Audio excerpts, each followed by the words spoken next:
Benvenuti nel magnifico palazzo che porta il nome del mio illustre casato. Sono il barone Marco Trigona.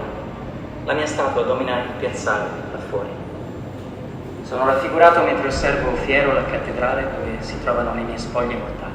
Al termine di questa esistenza terrena, al volgere del 1500, ho donato infatti tutte le mie ricchezze per trasformare la chiesa medievale di Santa Maria Maggiore nello straordinario gioiello barocco che ancora oggi potete ammirare. Ma torniamo al palazzo in cui vi trovate. Ai miei tempi non esisteva ancora, lo costruiranno i miei successori. E quale luogo migliore di questo?